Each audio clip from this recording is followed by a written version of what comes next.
Hi, I'm David with EV World News. We talk about electric vehicles, green energy, and the stock markets. And I'm here today with our founder and chief editor, Bill Moore. How's it going today, Bill? Yeah, it's going fine. Thank you. Now that we got the bugs worked out. Yes. Yeah, we're this massive production, team and system we have sometimes has bugs. And some of most it's usually user error, but we figure that out and try to make it work. It's amazing. Anyways, It's just amazing. When I started doing these things, it was so crude and primitive. And look at us. We're talking, internationally. We got an engineer in India, and oh yeah, it, it, it it's it's just it's amazing the progress that's been made. In fact, we were talking about what is it, notebook LM something. yeah. You can even replace us now. Right, right. Yeah, it's crazy how much information I can put together a podcast on something that's the amount of time it takes to put it together is less than the actual length of the podcast using Yeah. using the software. And it's just nuts.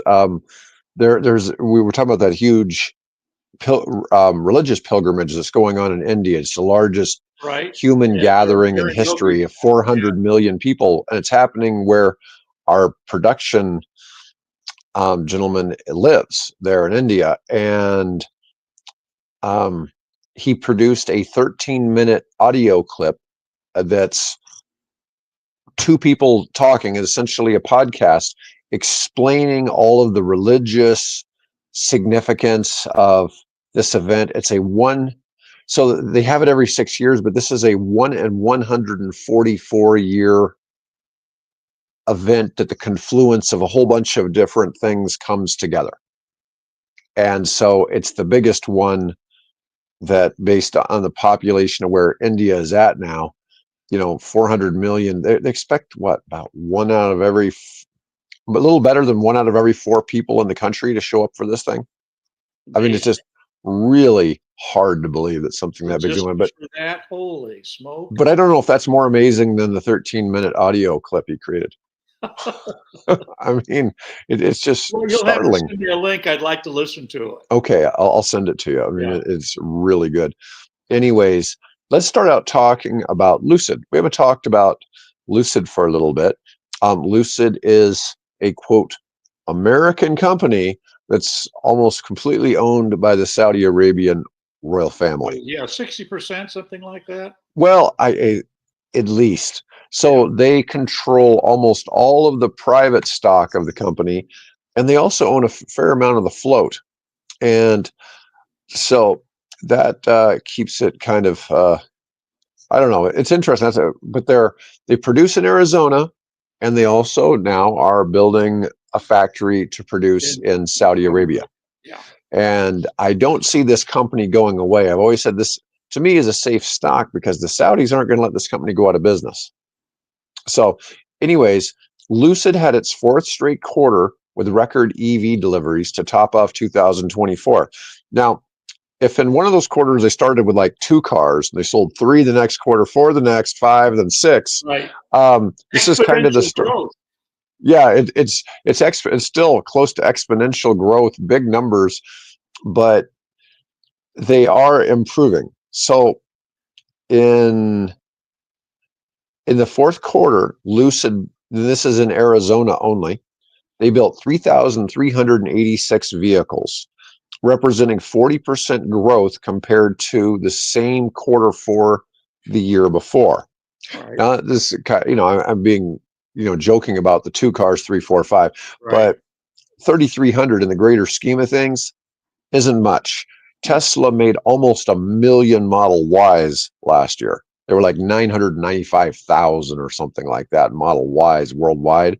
And they almost hit a million cars. Only one car in the world sold more. The Toyota Corolla actually did break a million last year. Yeah, I think I posted a story today that Li Auto in China did 200. They got a new model that they've come up with, and they did 200,000 in the first, I think, 9 months. It just boggles the mind. And Yeah. here we're showing how Lucid's doing good, hitting 3,300. Now, Lucid's in a different category, though. Oh, Okay, sure. Li Auto's making inexpensive Chinese EVs in a big market. Lucid is in the luxury car market space. They're trying to Really compete looks. against Mercedes-Benz and Audi and Porsche with these, and they only make, well, they've been up until now only making a four-door sedan, and it's supposed to be, it's nicer than a Tesla. It's but it's competing with like a Mercedes EQS kind of thing, and I think that's a tough market to be in. Um, Company said 7% of its sales were leases, which that's surprisingly low. Yeah. Yeah. For the full year, Lucid delivered 10,241 vehicles, up 70% from the 6,000 it sold in 2023. Let's see. So it was 7% in the fourth quarter releases, but for the whole year, 5% were leases. So they actually leased a little bit higher percentage in the end. I would have guessed that leasing would have been half, Yeah. What is because, I don't recall the number what it is, but it isn't it like close to half of most new cars now are leased? well, at least on EVs, because the tax credit was easier to qualify for Right. on a lease than it was on a sale. Lucid's offering significant incentives and discounts. 2025 Lucid Airs are available with up to 12,500 in savings just in the month of January.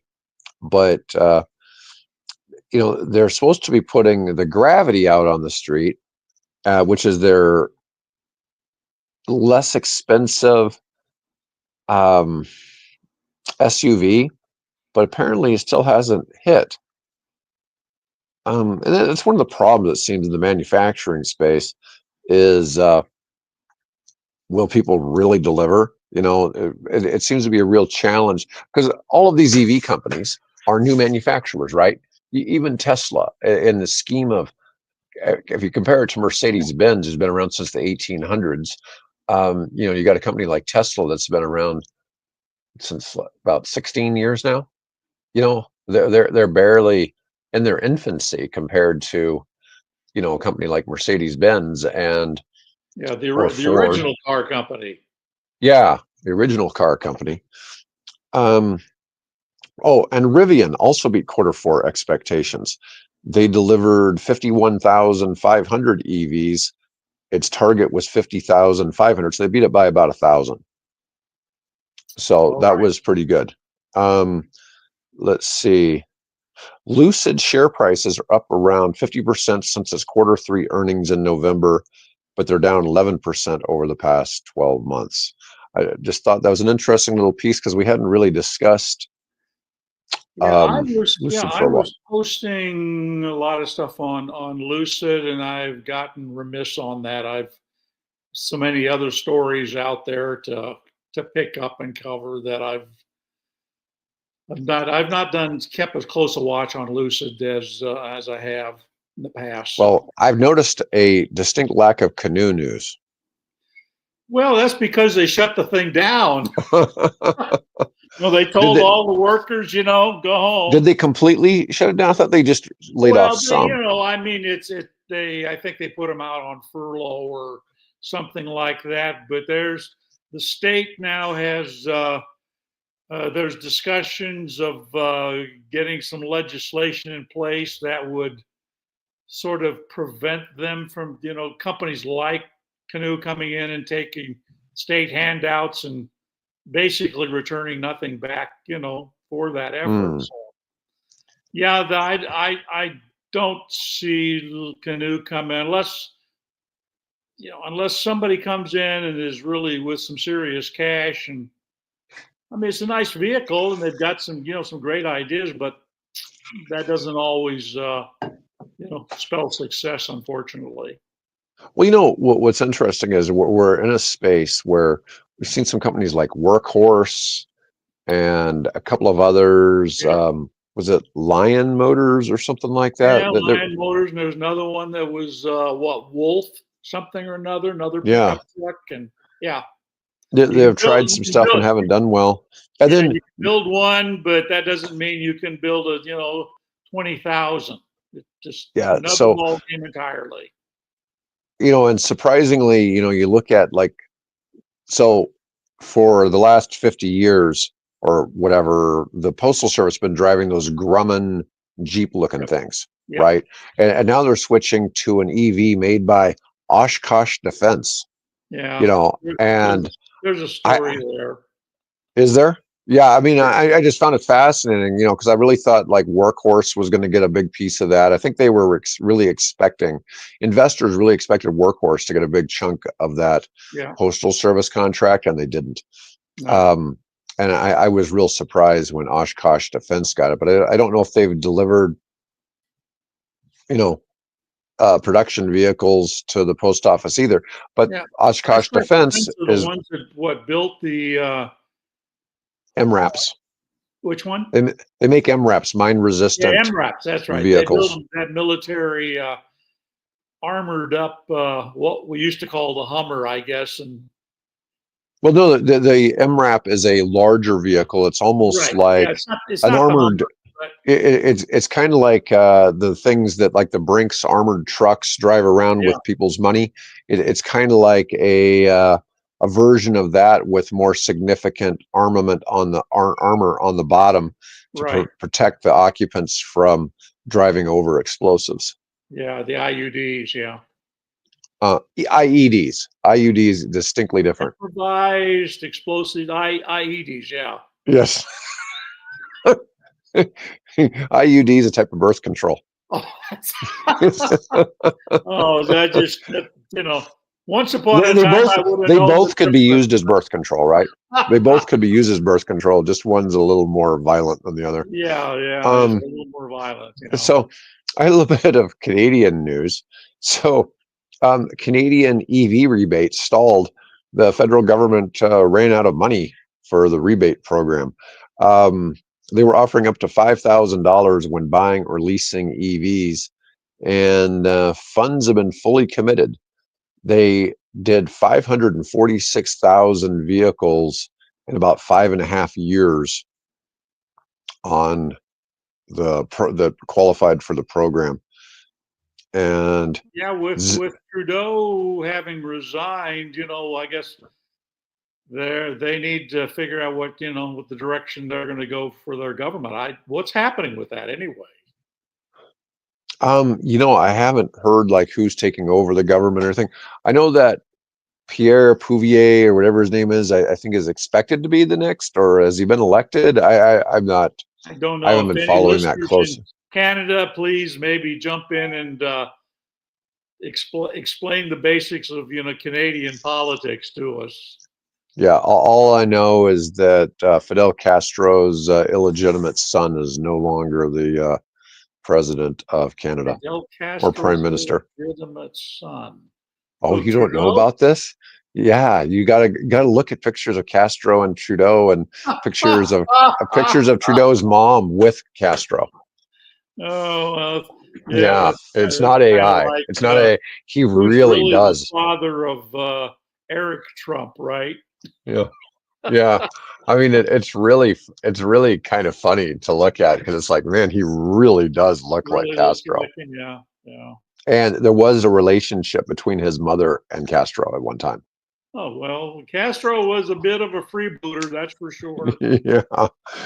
Anyways, um, so I got a couple of Toyota articles today, Yeah, and I am not trying to bash on Toyota. I like Toyota as a brand, I but drive a Toyota.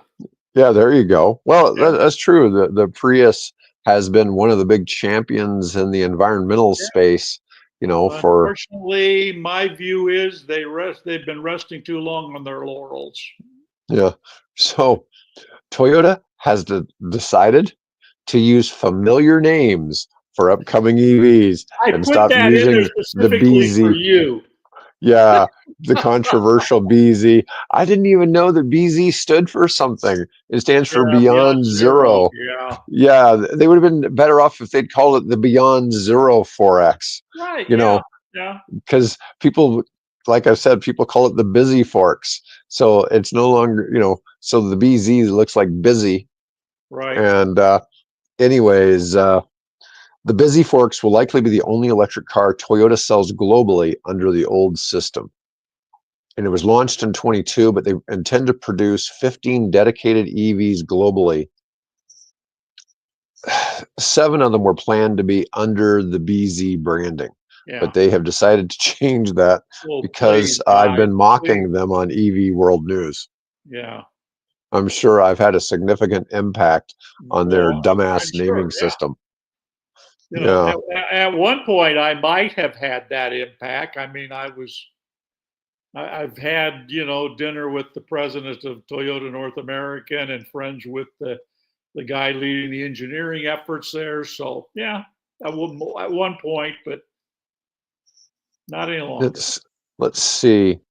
Toyota unveiled its new urban cruiser electric SUV last month, an unofficial successor to the gas-powered version they retired in 2014. It'd be the first of a partnership with Suzuki to be made in India. It'll be based on the same platform as the Suzuki e-Vitara. Here's a picture of it. Yogi will have to be on the lookout for these driving around there in India. And that's what it looks like there. I mean, it's decent looking car. Oddly, if I were looking at this and I didn't know that this is a Toyota, I would have guessed it was a Hyundai or Kia.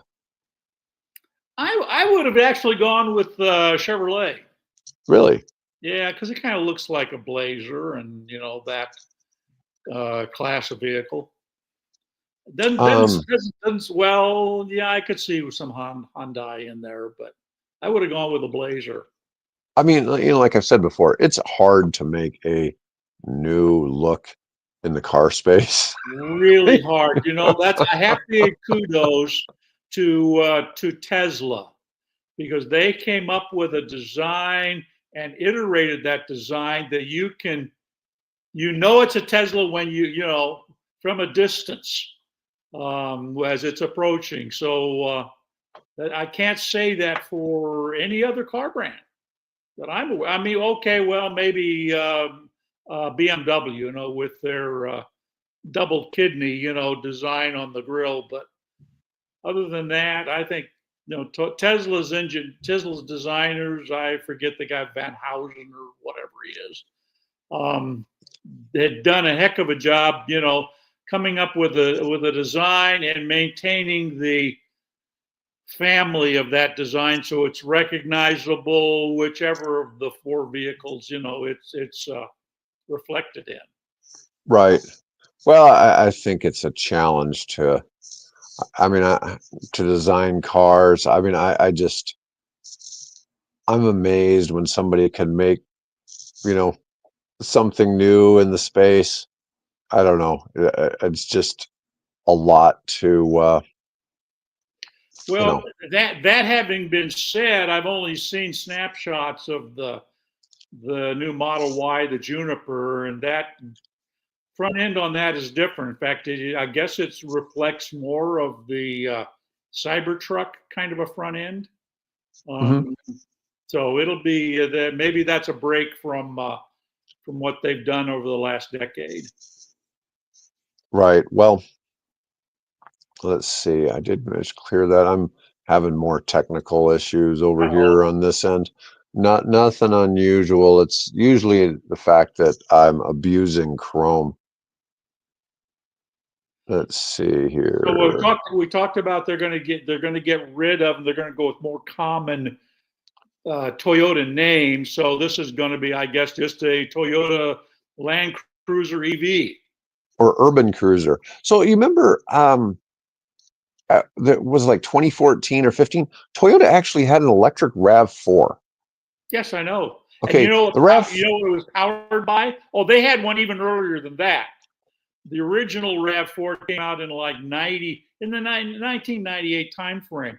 The Wow. successor to that vehicle was powered by a Tesla drivetrain. Oh, that's Yeah, kind of cool. successor to So, the original RAV4 that ran on nickel metal hydride batteries, and the only guys that had access was I think it was Pacific Gas and Electric or something like that. Well, one or two of the utilities in California got. Oh, and I think maybe the what is it now? Southern. No, it's the Georgia Electric Power Company or whatever. Anyway, there's just a handful of companies that had those the original nickel metal hydride powered RAV4s, and then they came up with upgraded that to Tesla using the new lithium battery packs. So there was a period so of time when RAV4 was powered by Tesla. that I did not know that. But you think about this in the terms of SUVs all time, RAV4 has to be probably the best-selling SUV of all time, I'd imagine. I mean, I can't imagine that there's anything that's ever outsold it. Well, It's definitely. Ford Explorer would be, if you're not, as long as you're not talking about, just I'm talking electric. about worldwide. Yeah, worldwide. Worldwide. So Yeah, other than the I Tesla don't know Model that. Y, the RAV4 is like the third best-selling vehicle in the world. Okay, it's the best gas-powered vehicle selling SUV selling in the world, since the Tesla Model Y is the best-selling SUV. But you just think, as much as popular as that vehicle is, it'd be ideal to have an all-electric version. So And they you'd did think. I, twice. I get it, but those were kind of a lot of stuff in the space has been premature, right? Oh, Um, you know, definitely. people would say it didn't come soon enough on the who try to be super green or whatever. But from the perspective of customer loyalty, customers being accepting, from market forces, now's the time. People are far more interested in EVs than they were whenever Toyota made those two previous attempts. Yeah. In So, fact, now that I recall, I got to actually ride in. mhm. Apparently, they had sold some of the early nickel metal hydride RAV4s to consumers in California, and Paul Scott and his wife at the time had one, and I got to stay with them, and then we drove over to the original screening of Who Killed the Electric Car in Hollywood in their RAV4 EV, and there was several other people that were there. We kind of formed a caravan, and we all drove over to Hollywood for the screening of Chris Payne's expose on the early the battles to get General Motors to not crush the EV1 electric car, Mhm. which didn't prove successful, unfortunately. But So I got we are another. where we are. I've got a hit piece on Toyota. Okay, so the last Yeah, one wasn't we really a should hit be piece, but talking about this because that's the other side of the coin. okay. So Toyota exposed for funding climate denialism designed to slow EV transition. Yeah. So for the last three presidential election cycles, the auto industry's top financial backer of climate deniers in Congress has been Toyota. Yeah. And they've donated to 207 national level politicians in the United States that have all been against the Mm-hmm. the EV transition, different things. They're looking at people who would oppose EV tax credits and other things. Now, I don't know. It just targets that. It says 207 people who did this. Did they also donate to another 200 people who didn't? Um, I'm wondering how, because it's so easy to twist some of this, and I'm not, I don't know this commondreams.org, group, but you know what I'm saying. There's so many, it's so easy to put spin on some of this. We Sure. were talking about yesterday, the US EV industry from 23 to 24 had a 15% growth, but it only was like 1.3% more in terms of the overall market. Yeah. So when I say this 15% growth, it looks massive, but somebody could also say it only grew 1.3%, from the other side of things. So, Right. I could see how I would pitch it depending on Yeah. what How I you would wanted the spin it. article to slant, Yeah. right? That's why they're called spin doctors. Right, right. Yeah. And I'm just saying, 207 elected officials sounds like a lot, right? But did they also donate to another 400 elected officials? Is it possible they actually gave money to every congressman and senator? Okay. Covering, hedging their bets. That wouldn't surprise me.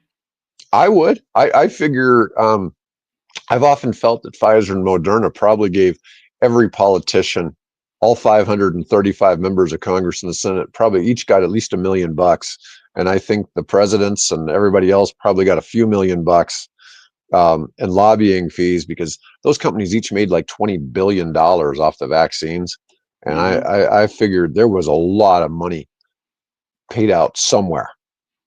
It may not show in their official statements, but I'm just telling you, when somebody's making that kind of money on deals, and it's just like the whole thing with, some of the stuff in the defense industry, when somebody's getting a $1 trillion program over, the next 30 years for making an aircraft, some people are getting just massive, massive It's like the lobbying dollars. C-130 Hercules. They keep building them. The Air Force doesn't want them anymore. There are better, more airplanes. Advanced airplanes that could be bought and need to be bought. But that factory, I think where they're built, Lockheed in Georgia or somewhere, and Hmm. that's a lot of jobs. And Right. subcontractors and Yeah. I don't know. I mean, like I've told you before, you can't be a politician and be ethical. It's just not part of it. Corruption is just a natural part of politics. What do they say? There's all these sayings about how absolute power corrupts absolutely. absolutely. And then we Yeah. can move on to the story about a certain Elon Musk. Oh, You want to yeah, go we can. I want to see if there was anything that I really felt. But in this whole thing, it said instead of embracing a green energy future, Toyota has aggressively lobbied to delay and weaken climate action. Now, the weird thing about this, and I'm not just looking to crucify Toyota, they are the leaders in hybrid technology. Okay. Um, they are starting to make a whole lot more plug-in hybrids for 25 than they did in 24, and that was still more than 23. I mean, they are definitely doing more, but it definitely benefits them if the full EV transition in the United States doesn't happen very quickly. there. Yeah. And so Well, it's there's a a lot of money invested in all that infrastructure to build, cars that depend on gasoline, whether then, the modicum of electrification to them, either as a hybrid, or whether it's as a PHEV. They still depend on gasoline. They still have all that production infrastructure and sales and maintenance and service. And, do they want to disrupt that gravy train? all right, Bill. Let's hear your thoughts on what's going on with Elon Musk. Well, I came across the YouTube video by Chris Nordland. Mhm. A pretty provocative headline that, I think it's Musk will betray us all or something like that. Okay, I'll listen to it. And basically, what it is, he's citing I guess you'd call it an open letter from Sam Altman, Mhm. with whom Elon was friends, and now they appear to be, at least from Elon's perspective, I guess, appear to be, no longer on friendly terms. And They're at least engaging in lawsuits, right? oh yeah, all kinds of them. So I thought, wow, this is not the side of Elon that I was expecting to see. And then it turned out that Nordland's not the only one raising concerns about Elon, and there's a whole raft of videos that are available on YouTube of different people coming in and saying, you already cited it. Power corrupts, and absolute power corrupts absolutely. Mm-hmm. There are apparently growing voices that are raising concerns about. And then, of course, we had the president, Joe Biden, last night, warning us. Eisenhower, when he left office, warned us of what? The military-industrial complex. Mm-hmm. And now we have the President Biden warning us of the coming oligarchy, where you got super rich people. What was it? I saw a number that Elon Musk is making $100 million an hour. From since the president has taken office. I mean, it's we got guys that have lots and lots of power, lots and lots of money that they're throwing about. What Elon spent, 170 some million dollars to fund, the Trump campaign. These are things I think we need to be concerned about as a republic, if we want a republic, or do we just simply find ourselves slipping into a world of oligarchs like, headed by guys like Putin. And I think that's a pretty dim view of Musk, and probably an unfair view, considering that he's risked his personal fortune multiple times for the greater benefit of humanity. He's been a risk taker, no doubt. And he just easily could be the guy on the street with a sign saying, help me buy a meal. He's just made the right decisions and had, government, throw largesse his way. And so here's one of the things, and I've told you a lot about this from my experience in private equity, is that you always look for somebody who can get stuff done. Okay, so it's not enough to have a good idea. Okay, and Musk didn't invent electric cars. He went in as an early investor in Tesla and eventually took over the company. Okay, but he didn't. I don't think he invented online payments, but he significantly contributed to PayPal and made a personal fortune selling PayPal off, as did Peter Thiel. And then he rolled that money into SpaceX and Tesla and gambled everything on those, and they worked out. Now, in this particular case with the election, him backing the Republicans, if Trump didn't win, that could have been, really bad for Musk, in my opinion. But he's done a lot, but he's also, he's an Asperger's guy. He's and I have this discussion in other spaces. I'm not going to compare him. Well, I am going to compare him to an artist. He has a certain amount of mad genius on one side. Yeah. Okay. And on the flip side, he's truly exceptional in some ways in his ability to execute projects and to make things work. Okay. And to see things, in my opinion, for what they are. On the flip side, he is not a real people person. He tries to be. I've listened to him trying to be funny, and sometimes, he's funny, and he's obviously a smart guy, but you could tell he struggles. And you look at his personal life and relationships, he's struggled there. But if you've got a guy who he's trying to be married and having children, but yet he's at work 24 hours a day, day after day after day, because he sleeps in the office, that's not real conducive to having a family. It's funny too, because it's like I hear people say, well, I want to be a billionaire or whatever. It's like, well, do you really want to be that guy who never sleeps and Has to have bodyguards with you all the time. Well, I'm thinking more of the fact of how much these guys work. I mean, they don't really, it's hard for them to have personal lives. I mean, to a certain extent, like even Jeff Bezos stepped back a little bit. Okay. And you've seen a lot of people who've been the founders of some of these companies have stepped back somewhat and handed off a lot more responsibility in those companies to other people so they can start actually having a family life. And I think that's a challenge. Um, I don't see, how Musk can be so involved in so many different companies on the level that he is, other than the fact that he has no personal life.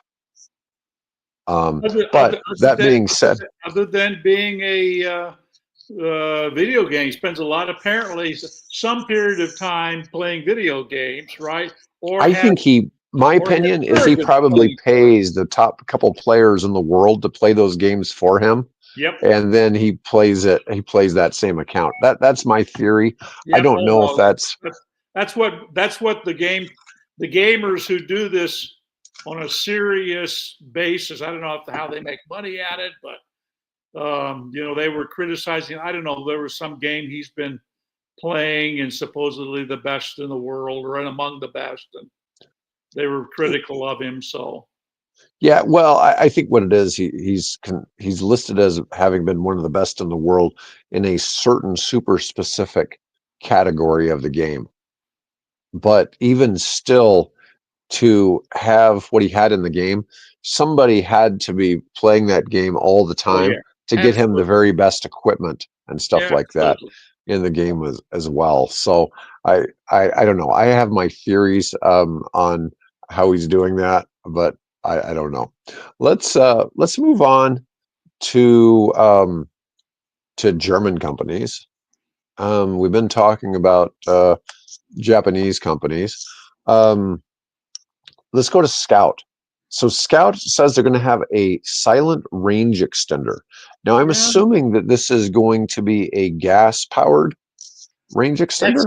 that's the I assume too. They're sourcing it from Volkswagen, so they're going to apparently what they're going to do is they're going to mount the thing like BMW did, mount it behind the rear wheels, and that'll isolate it more from the body and any noises or vibrations. Doesn't the article just doesn't give any specifics as to what they're talking, how they're going to engineer the thing, and what they're using. So Because it's the Scout will be using a gas range extender called the Harvester system. yep, missed. Yep. What was It's it? called the Harvester system, and it can add an extra 150 miles of range. I'm going to assume that that's probably 5 gallons of fuel, but I don't know if it actually tells us that.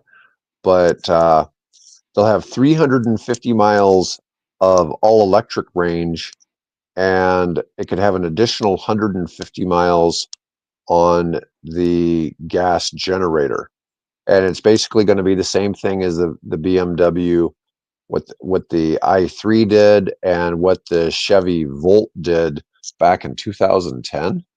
A little different. The BMW i3 Rex version used a BMW motorcycle engine, Yeah. and that they mounted that in behind the electric drive system. But in the case of the Volt, that they put up front under the hood like you would a normal, gasoline powered car. This was actually kind of funny because if you think about it, you got a battery with a 350-mile range and a generator that can add another 150. Every other one we see that's some kind of hybrid like this is like 37 miles on the battery and 300 miles on Mm-hmm. gas, you know, and this one is the opposite. This one's really designed to the 150-mile range generator is just there for the people I, who I, just don't believe that there are charging stations. yeah, it would. I would think of this more as a life preserver, right? Because these Yeah. things are designed to be, off road, out in the country thing, and to just Oh, damn, I've only got 20 miles or 15 miles to get back down this trail, and it's a 30-mile trail. Well, I've got this lifeboat generator Yeah. on board to help me. So it like gives you a little more capability when you're out in the wilds. Wouldn't Well, be at all practical in terms of using it on an everyday basis, I would assume. But no. you got it there just in case you need it. Yeah, You know, to me, once again, it goes back to towing. It seems like a reasonable addition to somebody who's towing a trailer for some reason. yeah, very possibly, yeah. Which is why I like that, the Ram Charger. You're Um, enamored with the Ram. well, because it has it it's that one space where towing, even though the Chevy, the $100,000 Chevy Silverado can do it, um, it's just it's a tough space to be in. Yeah. Okay, because Well, the interest, you need to tow or you don't. yeah, it's interesting. At this juncture in time, the only electric vehicle that Chrysler, or in this case, the American version wing of the Stellantis family, makes is the Pacifica Hybrid. Now they're rolling out with the Dodge Charger, Hmm. which would be all electric, but they just killed their SUV that they were planning. In fact, one account was asking, well, what are they going to sell? They've got all they've got at this juncture and this point in time is the Pacifica. What is the company going to sell as a vehicle to American customers? Because Yeah, when are we seeing the Ram? The Ram maybe next year after. yeah. Jeep's got a couple things as well. I think there's some all electric Jeeps coming out. Well, yeah, that's true. I mean, they do have a plug-in and hybrid version of the Jeep, so that's true. Yeah, I they're don't know just of any all elect. There, I guess there's some planned in the works. yeah. We just haven't really seen anything here in the States. Um, let's see. Got a little bit more. Um, Wanted to talk a little bit more about the Honda Nissan merger. And Okay. so it seems like this is getting a little closer to going on, but it seems like what Honda is looking at is how they can take advantage of Nissan's SUV lineup. Okay. Because in Honda's opinion, Nissan has the superior SUV lineup, and Honda feels that they have the hybrid technology where they can hybridize all of the Nissan SUVs. One of the other things is Might make sense. Nissan has capacity available in some of its facilities to manufacture cars that where Honda is at full capacity in all of its US Hmm. manufacturing facilities. So there's some Oh, other so what we're talking about a hybrid Rogue, for example, Rogue, or Pathfinder, Monero. Armada, Yeah. you got a few I don't even know if they make the Pathfinder. They probably don't even make the Pathfinder anymore. I know the Armada is the big one. But there's quite a bit of space there. While Honda does have the Pilot and the CRV and a couple of others, there's a lot of love for the Nissans in that space, and they feel that they can do some things. Now, we've been talking a lot about that Honda Prologue, but apparently Honda and GM have had some falling out, and so they're not going to keep making that. Oh, no, that I hadn't seen that one, so Yeah, I it'll saw be news to something me. where it was the Prologue was part of a $5 billion joint venture with GM that only lasted through the development of two vehicles. While the Prologue has been a surprise hit and it outsells the larger gas-powered Honda Passport, but the partnership went south. It's not likely that the Prologue will be in production long, though Honda has not made any announcements about its plans for the vehicle. Honda does not currently offer an all-electric crossover outside of the Prologue, although fans of the brand have been asking for an all-electric CRV for years. the CRV would make another vehicle just like the RAV4. I mean, it would Yeah. make a lot of sense for it to be Well, an and one electric I version. would love to see. I'm a previous Honda Odyssey owner, Hmm. and I really liked that car. Now I bought one that was used and had 200,000 miles on it, so take that into consideration. But I really liked the car. It let me carry my bikes around in it, and when I had my elderly parents with it, it was easy for us to get my parents around. And so and it's a good looking vehicle. I would love to see them do something electrified, even just a hybrid. But if it were a plug-in hybrid, that'd even be better. I would love to see something like that You in know, the Odyssey.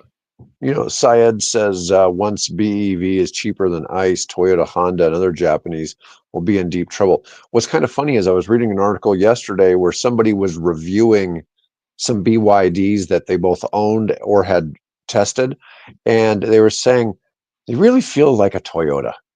It's like these aren't that exciting. They feel like a Toyota. But the funny thing is, the CEO of BYD says their target market is Toyota owners. Yeah, exactly. So yeah, Yeah, that's who they're trying to go after. They're trying to gobble up the Corolla, and mainly the Corolla's market share. And the Corolla jumped back to number one at the end of 2024, and they sold. There was 1 million of those sold last year, and that's where BYD is targeting. They're trying to mimic Toyota with EVs and plug-in hybrids, and trying to see how much of their market share worldwide they can gobble up. But yeah, yeah, they seem to be I doing a pretty think, good job of it. yesterday Mike and I were talking about how poorly the German auto manufacturers are doing now in both China and Germany. They're still doing well in some other markets, but they've taken a big hit. It was like Mercedes, Audi, Volkswagen, Porsche have all taken big hits just in Germany, not I just China. I saw a story where there's talk going around that Porsche will roll out a gasoline powered Taycan. So just abandon the electric or added to the line, sticking a gasoline engine in an electric Taycan. Hmm. Interesting, because I would have imagined that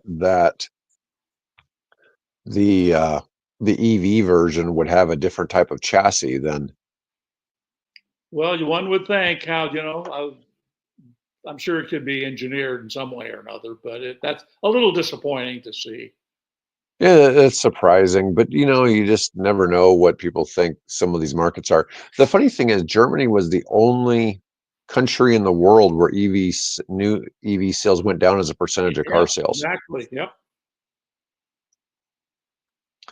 Um, yeah, BYD, I think is already in like 80 countries. It's really They wild to have see. they have really been aggressive in getting out their product into different. I mean, basically the U.S. owned the South American market. Not anymore. It's pretty well shifting over to Chinese made cars, in particular to BYD. So, there was another article you had, and it was kind of pointing at Trump, but it said most Americans aren't on board with this proposed auto policy. But what it is there's this theory that somehow conservatives are pro fuel inefficient vehicles. Yeah, And I I was will a little. tell you, I don't know anybody who likes to spend extra at the gas pump. Well, and the Consumer Report came out and said that the issue of fuel efficient vehicles is a true bipartisan issue. Nobody really wants a fuel inefficient vehicle. They'd all like them to be more fuel efficient. Right. I Well, think I bipartisan. I think it's really hard to find people who say I like air pollution and I like spending Yeah. money on gasoline. Yep. Okay. If there's a way that I can save money on driving a car and have less headaches, I think people will be all for it. It's really funny. I think a lot of people have this perception that EVs are poorly made, that you know they're that the batteries are only going to last for a couple of years, like a Yeah. like your phone battery or something like that. And so you have so many people that have these weird perceptions that they got somewhere, and they just don't have a good idea of what's really going on. I mean, it's sort of Well, yeah, disheartening to there's see some of the things I see. there over in Europe, they have basically a car share program that lets you try it and see if you like it. So Mhm. there are clubs over there in different ways that they do this, where you can, borrow or lease, for a day, an electric vehicle and to see whether or not it works for you. Um, I guess we sort of have that here with, Turo, whose cars were used by a couple of, would be or actual terrorists. Hey, at least they chose EVs. Well, yeah, at They were least trying they to still save do the too. environment, Yeah, right? exactly. So we have sort of that is something that's available here, but these are more formal community-run programs. Well, I'm familiar with car sharing programs. There's a whole bunch of, there's like 6 of them in the UK right now. Oh yeah, And you pay like a monthly fee, and then like maybe you pay like $50 a month. And then when you go and you drive the car, you pay a certain amount per hour. It might be like $1 an hour or something, but you're responsible for either fueling it or bringing it back if it's an EV, getting it back to a charging station. But you might rent it in one town, and you might drop it off in another part of town or another one. somewhere else at designated locations.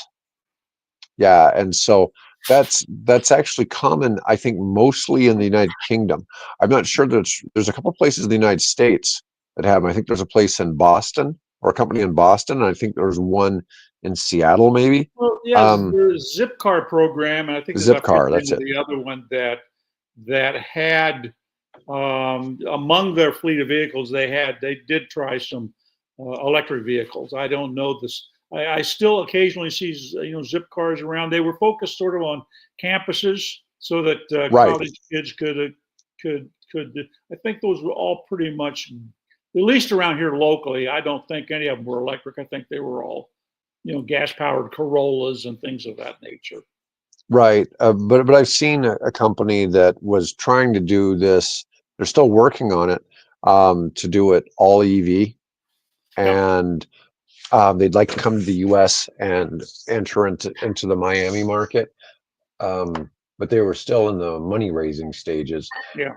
but their whole thing was mainly to be set up at campuses. Yeah. Yeah, it's the same thing, because you have so many students who don't have a car. It make a lot more sense to just use them. And this was when you're in those programs, you can rent the car by the hour as opposed to needing to rent it by the day. And Right. they really weren't crazy expensive. I mean, I'm thinking you could rent a No. car for like $5 an hour or something like Yeah, that. I mean, it wasn't. I actually toyed with the idea here because I have my, I work from home and my cars sit most of the time and they might get used, 3 or 4 times in the week. So why Yeah. not rent it out, Hmm. on an hour On or Turo. whatever basis? But the question of insurance was my biggest obstacle. Well, if I you go with I knew Turo, somebody wouldn't cover it. yeah, Turo has like I think if they get 40% of the fees, they provide like 100% insurance on your Yeah, car. yeah, So they have different fee levels based on how much insurance you want them to provide and how much you're providing. right. So they do um, have systems for that. Like if you were a commercial rental car place and you were putting your cars on Turo, I think you get like 85% of the money, Hmm. something like that. So they've got some decent splits on that. But yeah, yeah, and say it's talking about Hertz lets you rent them.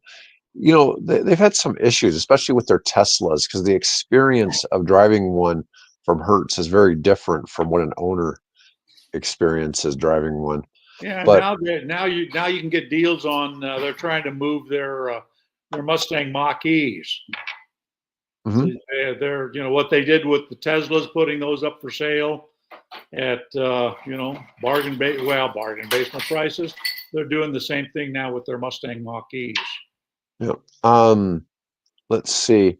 76% of drivers surveyed said they expect new car versions to be more fuel efficient than their older counterparts. Well, there's truth to that, regardless of how quickly things are moving in the EV space. I mean, you'd always have more, or mostly more fuel efficient versions of cars. It's just a trick to, Yeah, make it I was noticing faster.